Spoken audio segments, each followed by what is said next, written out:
tax returns for public scrutiny after 2012 presidential candidate Mitt Romney said this week there might be a bombshell there. Trump said he's being audited, as he has been for the past 12 years, and will release the returns after the audit is finished. You know, Donald says he's being audited. Well, I would think that would underscore the need to release those returns. If he has said something that was false and that an audit is going to find was fraudulent, the voters need to know. Steve, in the last few weeks being around America, is that people get their news sources and hence their interpretations of the story from those, from what, you know, whoever they consult, wherever they get their news. And so I'm curious. I haven't met anybody yet who said, wow, this is going to change where I am. As you know better than anybody else in this network, there are very few Americans who are undecided at the moment, but this news seems to have hardened people's already existing perspective. Steve? No federal income tax. The Times reports that for 2016 and again in 2017, President Trump paid $750 in federal income tax. Let me repeat that, $750. But for 10 of the previous 15 years, he paid zero. Nothing at all, because he reported losses that eliminated his tax liability. The paper does not have records for 2018 and 2019. Now, according to the Times, ultimately, Mr. Trump has been more successful playing a business mogul than being one in real life. The president's own intelligence chief, Dan Coats, shot back with a rare rebuke. We have been clear in our assessment of Russian meddling in the 2016 election, and we will continue to provide unvarnished and objective intelligence in support of our national security. Critics like former Obama CIA Director John Brennan unleashing. It's something that is a disgrace, and that all Americans should be ashamed of that performance of somebody who holds the title of President of the United States. Election meddling among the flashpoints that have helped sink U.S.-Russia relations. Others include Russia's illegal occupation of Crimea and its backing of a Syrian regime that used chemical weapons. But this morning, President Trump blaming tensions on the U.S. and the Mueller investigation. Tweeting, "Our relationship with Russia has never been worse thanks to many years of U.S. foolishness and stupidity. And now, the rigged witch hunt." Today asked, does he think Putin bears any responsibility? Yes, I do. I hold both countries responsible.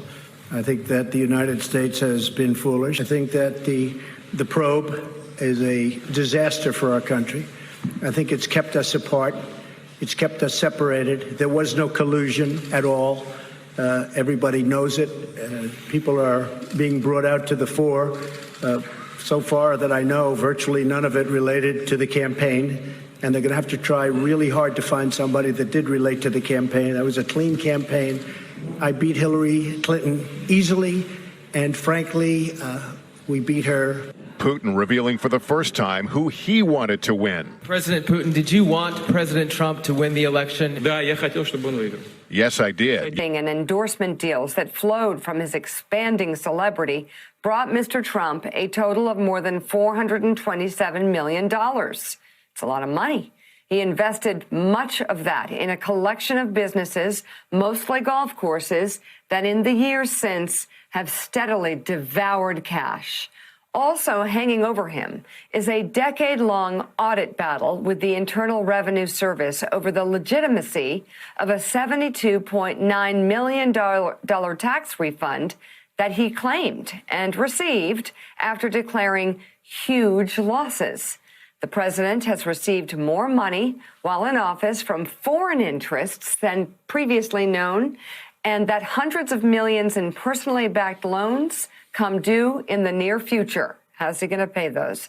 While the Times reported that Trump did not pay income taxes for several years, he did pay other forms of federal taxes, including Medicare, Social Security, and the alternative minimum tax. In a statement to NBC News, a Trump Organization lawyer, Alan Garten, claimed that the story was riddled with gross inaccuracies. Over the past decade, the president has paid... Feeling for the first time who he wanted to win. President Putin, did you want President Trump to win the election? Yes, I did. Yes, I did. Because he talked about bringing the Russian relationship back to normal, Putin said. Was there anything behind it, or was he just being honest at that moment? I think he was being honest, and I think he wants to cooperate with Trump. I think Trump is somebody that he thinks will do a lot of good for Russia. Whether this relationship will do a lot of good for America is a different question. Those 4 hours inside Helsinki's presidential palace, a sharp 180 from President Trump's tense showdown last week with many NATO allies. I think we will end up having an extraordinary relationship. I hope so. I've been saying, and I'm sure you've heard over the years, and as I campaigned, that getting along with Russia is a good thing, not a bad thing. But Putin tonight dismissing suspicions that Russia has compromising information on the president. Does the Russian government have any compromising material on President Trump or his family? I did hear this rumor, he said. It is hard to imagine nonsense on a bigger scale than this. And I have to say, if they had it, it would have been out long ago. We only have their accounts of what happened because President Trump and Putin spoke for more than 2 hours behind closed doors with just translators in the room. Work of my colleagues here is just pretty remarkable, and the Times has invested an enormous amount of money and time itself to go after this, and now going somewhere that we certainly didn't see in the Mueller investigation. We didn't see any in any of these congressional investigations. So really unearthing things here that have been this great mystery for the president. As you guys were laying out, and the Times says this in pretty stark terms, the president at a very basic level, not the business person he says he is. Doesn't have the money he says he has, doesn't have the cash on hand that he says he has far more losses, spends a lot of time using those losses to help him in his own taxes. So at a sort of a basic level, sort of the premise of the president coming under assault from these things. The second thing is just the amount of money that he's taken from foreign governments, and that money, whether it came from the Philippines or from Turkey, is greater than the amount of money that he's taken, say, from his salary as president. So taking more money from foreign countries than he's taking from his own country as president. And there's a reason why, in whether it's the counterintelligence world or whether it is just the sort of business ethics world or traditional way that people in the government are supposed to function, that you don't want people in government taking so much money from foreign countries, and sort of the influence that can have on someone. That gets to the third and probably most important part of the story, and that's the vulnerable position the president finds himself in financially.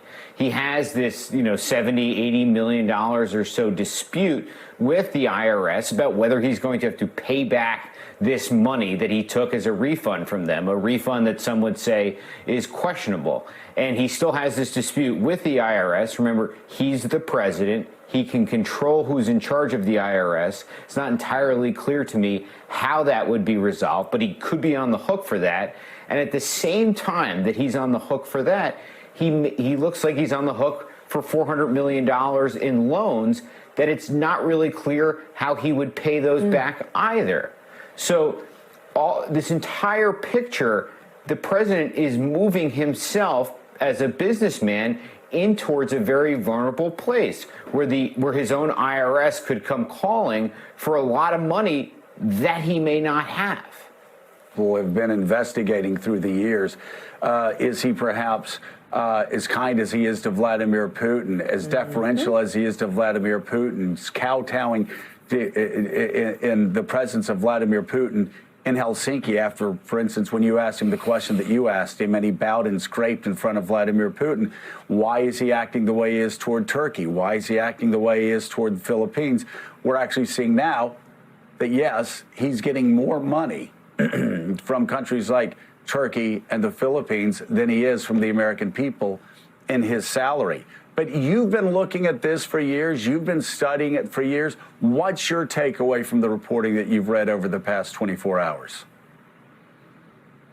Well, I think Michael hit on a number of the key points, but to zero in on that last one about the idea of the foreign investment, if you will, in President Trump, that is why so many Democrats last night in their initial reaction to this story were framing it as a national security matter, a national security threat. Though the story does not indicate, it says that at least so far, the tax returns don't show any further unknown investment from Russia.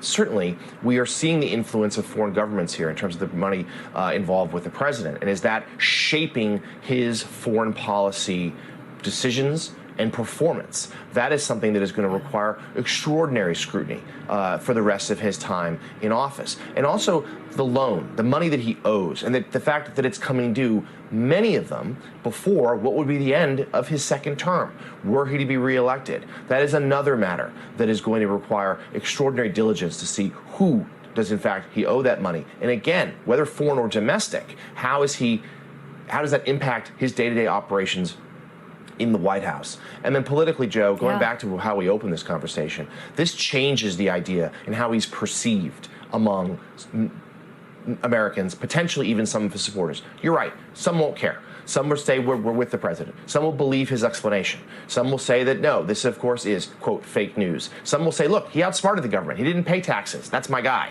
But I think for a lot of others, including those working class voters that he is struggling with, that he needs desperately, in states like Pennsylvania, this is going to hit home and hit home hard and could cost him support at the worst possible time. 2 days before the first general election debate and barely a month out until Election Day, with some voters voting already in early voting.